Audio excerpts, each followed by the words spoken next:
Alors, bonsoir Alban. Euh, Bonsoir Simon-Pierre. je retrouve Alban et vous tous qui nous regardez pour une vidéo pour évoquer la prochaine conférence qu'on est en train de préparer avec Alban. Donc, Alban Bourdi, on est très, très heureux d'avoir cet honneur, ce privilège de vous recevoir, de te recevoir, pardon, on a dit qu'on se tutoyait, euh, pour cette conférence qui aura lieu sur à propos de l'hypersensibilité et puis des personnes à haut potentiel intellectuel. Alors, pourquoi est-ce qu'on te reçoit? Ben, notamment parce que toi, tu es une personne qui est à haut potentiel intellectuel. Et puis, je vais préciser que tu es français, tu es né en 1983. Que tu as été bilanté au potentiel à l'âge de 5 ans, hein, au moment de l'entrée à l'école primaire, et que tu as écrit notamment une quinzaine d'ouvrages de tout genre, romans, témoignages, jeunesse, psychologie, et que ton autobiographie en soi, en elle-même, sur ton parcours, a même été traduite dans une version américaine qui s'appelle A Sort of Highly Gifted One. Pardon pour mon anglais, je suis pas très bon. Et puis, tu as créé aussi à l'origine une association qui s'appelle Surdouessance, c'est ça?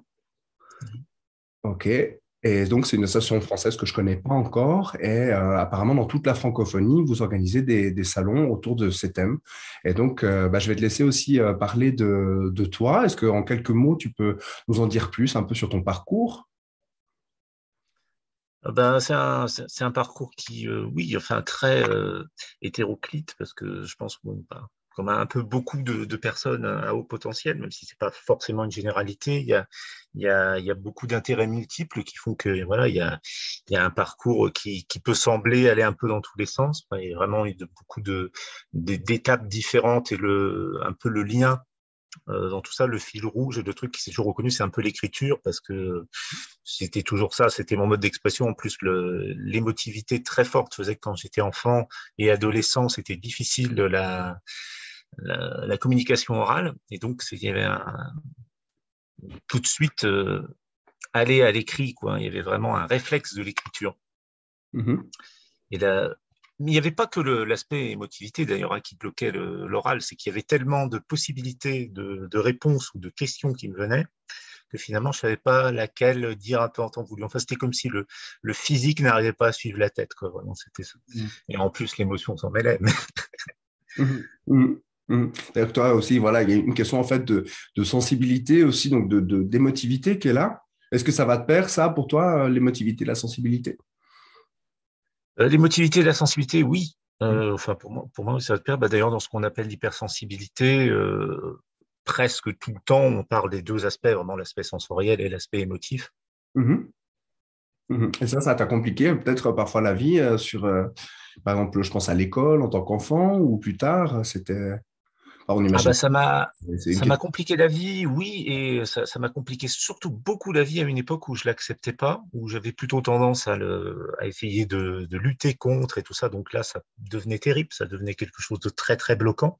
Mhm. Et plus ça me faisait peur, mais enfin je voyais les réactions des personnes autour, donc ça avait fini par faire vraiment quelque chose de très très bloquant qui était vraiment qui pouvait me paralyser dans certaines situations et qui faisait que par exemple sur un entretien d'embauche un truc comme ça non j'ai été tout de suite un peu disqualifié parce que voilà trembler et puis tout le reste donc c'était quelque chose que j'ai vécu pendant plusieurs années, oui, comme un fardeau, comme quelque chose en plus que je comprenais pas et j'essayais de comprendre au lieu d'accepter.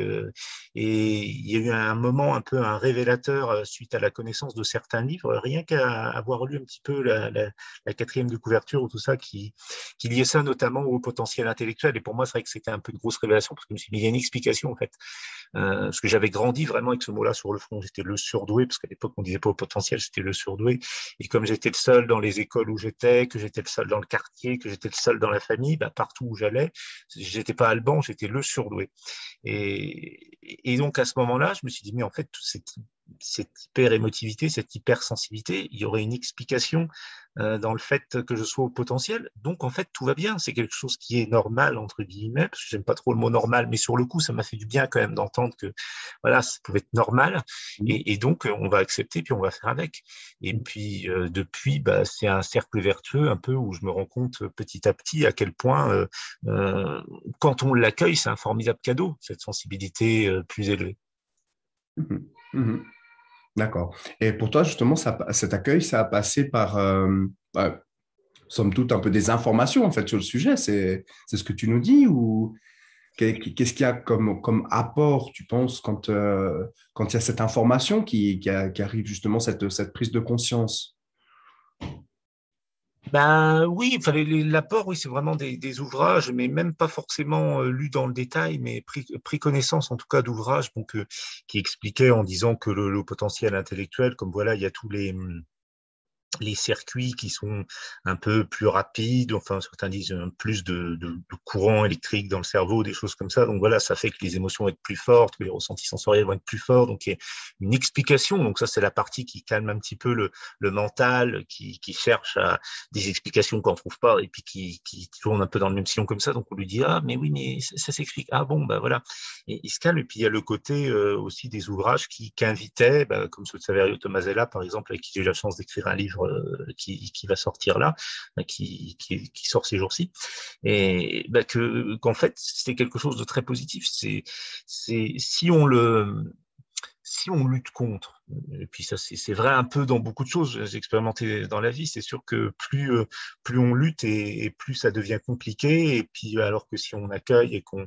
Enfin, l'accueil, il vient vraiment d'une prise de conscience, en fait, d'une espèce de confiance. Je pense que c'est vraiment la confiance qui marque, parce que avant je me sentais très très seul, j'avais l'impression d'être seul à vivre ça. Donc rien que le fait qu'il y ait des livres qui existent sur le sujet, où c'était déjà très réconfortant et où ça aidait vraiment à l'accueil, c'était pour dire, ah bon, mais je suis pas seul. Et puisque je ne suis pas seul, il y a une confiance un peu qui s'installe. Ça veut dire on n'est pas devant quelque chose de totalement inconnu, de totalement incompréhensible, de totalement bizarre. Parce que jusque-là, c'est vrai que quand j'avais le regard des personnes autour, j'avais l'impression d'être complètement bizarre, d'être complètement à côté de la plaque. Et donc, je m'enfermais dans cette vision-là qui faisait que alors, on n'en sortait pas. Et le fait, rien que de savoir qu'il y a d'autres personnes qui écrivent sur le sujet puis qui vivent ça, Mhm. déjà, rien que ça, c'était une clé pour accueillir, pour se dire, ah bon, mais c'est quelque chose alors qui existe et qui, voilà, donc donc, enfin, et c'est quelque chose qui n'est pas un élément bloquant, parce qu'en plus, il y a des gens qui disent qu'ils vivent ça et ça les empêche pas de vivre une belle vie. Donc, c'est ce côté confiance, je pense aussi, qui a été touché à ce moment-là, puis qui a permis un accueil vraiment ça. Je me suis dit, ben, il y a autre chose de possible, donc surtout que moi, j'étais vraiment toujours à essayer toujours de me contrôler, de tout contrôler par le mental, et puis surtout dans l'adolescence, hein, vraiment être très coupé du physique et être vraiment essayer de tout contrôler dans le mental. Donc là, je me disais, non, en fait, il y a quelque chose à laisser être, à accueillir, et c'est une autre façon d'appréhender la vie. Et comme je m'étais pas mal quand même abîmé, on va dire, avec cette surchauffe intellectuelle, j'étais content de rentrer dans une autre approche de la vie. D'accord, ouais. Ça t'a permis en fait de rentrer plus peut-être en résonance en fait, avec les autres aspects, tes autres perceptions, tes émotions, ta vie émotionnelle, c'est ça que tu veux me dire? Ouais. Et, Oui, oui, oui. je crois, tu as cité, je crois, Saverio Tomasella. C'est bien l'auteur de Trop sensible pour être heureux, c'est juste? Oui, c'est ça, oui. C'est ça, d'accord. Donc vous avez, je crois, coécrit hein, un ouvrage sorti récemment qui s'appelle Main dans la main vers un monde plus sensible, c'est juste? Oui, Et oui. est-ce que tu veux nous en dire plus? Quelle est l'approche de cet ouvrage? Ben, en fait, bon, sur le plan personnel, après, on est quatre auteurs, hein, parce qu'il y a aussi il y a Christine Leclerc-Scherling et Flora Gavant, qui sont, enfin, une est docteur en psychologie et l'autre est psychologue aussi clinicienne. Et l'approche, c'est un peu partir donc de la sensibilité Mhm. et toujours sur cet angle positif et puis dire ce dont je suis fermement convaincu, c'est qu'en accueillant cette sensibilité et en la cultivant, on va dire, on Mhm. va améliorer le monde et que quelque part, enfin, non seulement c'est pas quelque chose dont on doit souffrir, mais c'est quelque chose qui est un cadeau et qui est un cadeau pas seulement pour soi, mais aussi pour le monde. Donc c'est vraiment ça un peu la base du livre. Et après, sur un plan personnel, moi c'est vraiment l'aboutissement. Je vois vraiment ce livre comme un livre charnière parce que c'est un peu l'aboutissement de tout ce que j'ai écrit jusque-là. Et à la fois, c'est le premier livre un peu de tout ce que je vois possible maintenant à écrire. Donc il y a un côté aboutissement d'une première partie et point de départ d'une autre partie.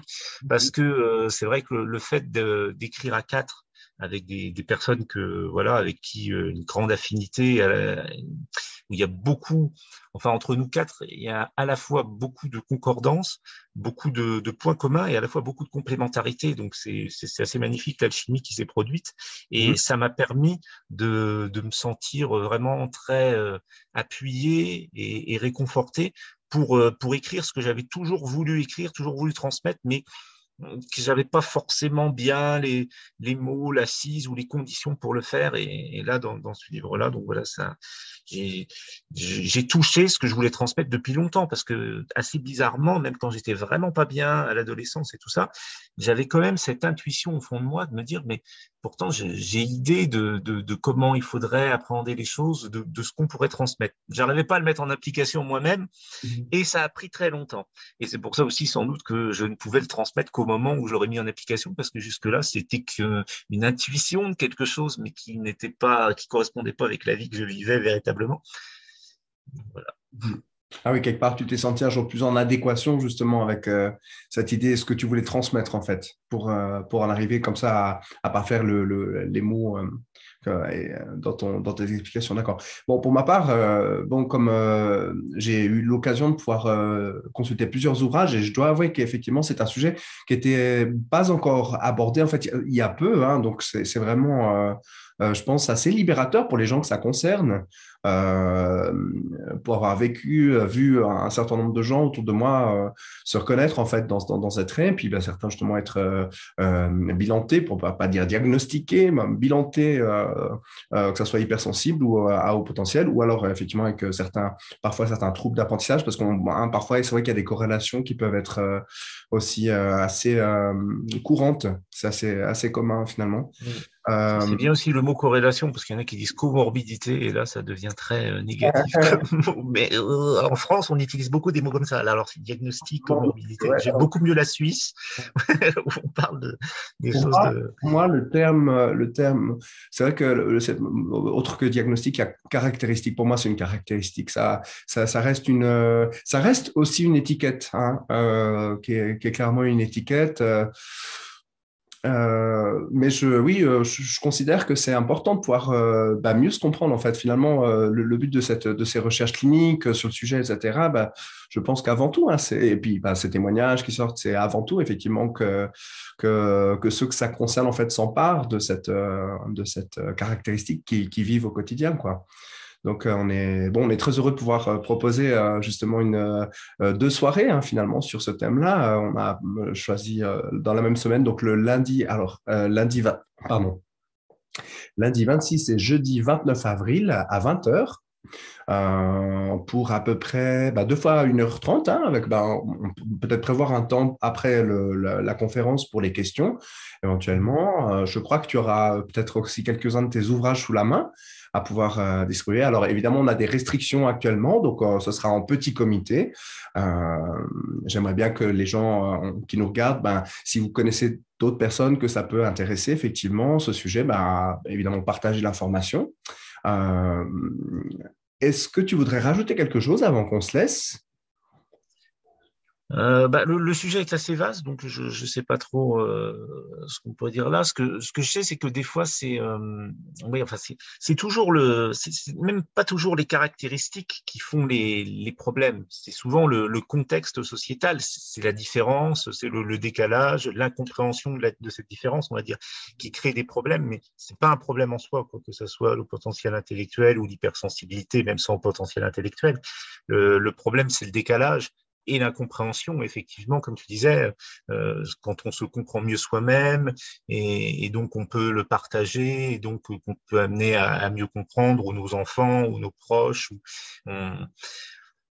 les choses on se rend compte qu'elles sont pas si problématiques que ça une fois qu'elles sont comprises et accueillies et que voilà que c'est pas en opposition avec un cadre sociétal qui en fait des problèmes. Ben c'est juste quelque chose de d'assez complémentaire finalement comme façon de fonctionner, même avec la façon de fonctionner un peu plus classique. J'aime pas le terme normopensant, mais on va dire majoritaire en tout cas.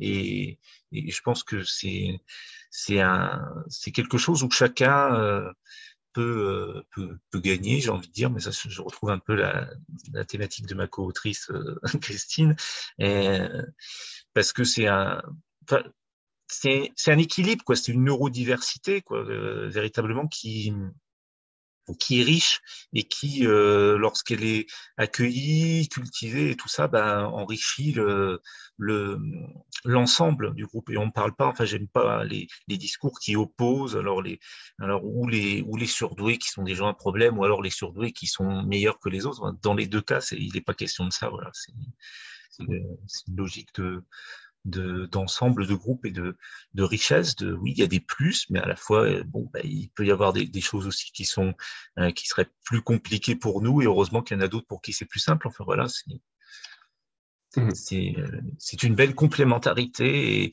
et c'est dans la